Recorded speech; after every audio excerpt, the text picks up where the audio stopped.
Today, the U.S. Supreme Court struck down a 25-year-old federal law that outlawed sports betting outside the state of Nevada and 3 other states. The ruling means all states can now offer, or at least consider offering, sports gambling. Channel 3's Jamarla Phillips has more on what it may mean for online gambling in this area.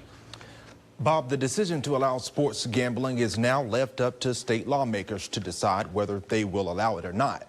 State Representative Clay Ingram says it is a topic lawmakers have wrestled with for years. He was surprised at the court's decision today, saying he is against the expansion of online gaming.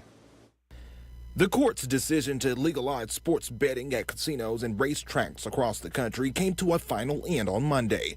It was in a 6-3 vote. Judges ruled on the 1992 Professional and Amateur Sports Protection Act. They determined the act was unconstitutional. Previously, only states like Nevada, Montana, Delaware, and Oregon were exempt. David LaRock has been doing online sports betting for many years. I was in a group text, and our phones have been blowing up since 9 o'clock. He says the sudden news benefits everyone involved. If a state doesn't want it, then they don't have to have it.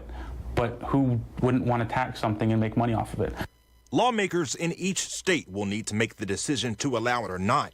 State Representative Clay Ingram is against the expansion. There's the issue of security, and cybersecurity is such a hot button thing right now, and data breaches and that sort of thing. So I think there are a whole lot of, just making the assumption that at some point it's something that a state would want to look at. I think just the burden of trying to regulate is massive and something that has to be figured out. Since the decision, stock prices have risen for gambling providers like Caesars Entertainment. Alfred Bates visits Pensacola Greyhound Park often. My personal feeling is I don't agree with it for the simple reason that poor people are going to get on there and lose their money. Bates says he is curious to know how Florida will handle it. Keep our money out of Mississippi, bring it back here. Now, hopefully that will become more, stable, and, the bad stigma will go away. Popular online betting sites like DraftKings is also considering entering the sports betting arena. We spoke with Congressman Matt Gaetz, who says the court's decision is a win for millions of people who want to bet on sports in a safe and regulated manner. Right now, there's about $20 billion worth of sports betting that goes on in our country. Oftentimes, that's in the black market.